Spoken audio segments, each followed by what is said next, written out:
Hello guys, very very good morning সবাই কেমন আছে? আশা করি সবাই ভালো আছে এবং সুস্থ আছে। তো অভিজ্ঞতা ব্লগস তোমাদের সবাইকে অনেক অনেক স্বাগত, অনেক ভালোবাসি দিয়ে আরেকটা নতুন ব্লগ নিয়ে চলে এলাম। সকাল সকাল উঠে শ্যাম্পু করে স্নান করে নিলাম। কালকে একাদশী করেছিলাম, তো পালনটা ঠিক টাইম মতো করে নিলাম। কিন্তু সকাল থেকে প্রচণ্ড শরীরটা খারাপ, খুব খারাপ লাগছে। তো খাওয়া হয়নি এখনও, ভাতটা বেড়ে নিয়ে চলো, একটু ভাত না খেয়ে গেলে আর থাকতে পারবো না। আলু করলা ভাজা বসিয়েছি, তো এই ভাত এই দিয়ে খাওয়াটা হয়ে যাবে, আমার এখনও টাইম হবে না। তো ভাতটা বেড়ে নিয়ে চলো। ভাত খেয়ে একটু ওষুধ খেয়ে বেরিয়ে যেতে হবে। শরীরটা প্রচণ্ড খারাপ লাগছে, ঘরে কারোরই শরীর ভালো নেই, বাবারও শরীরটা ভালো নেই, আমারও শরীরটা খুব খারাপ। তো তাও তো ডিউটি যেতে হবে। তো চলো এখন আর রাখছি, পরে কথা হচ্ছে।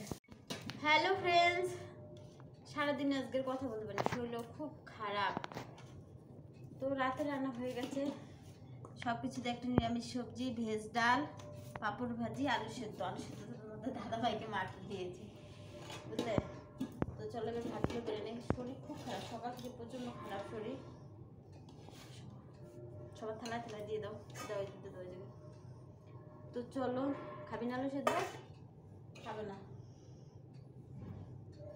চলো খাওয়া দাওয়াটা সেরে নেই। সারাদিনে কথাই বলতে পারিনি, ভাবলাম না এখন একটু কথা বলে নেই। আর আজকেও তো নিরামিষ, কারণ আজকে আমাদের পারণ।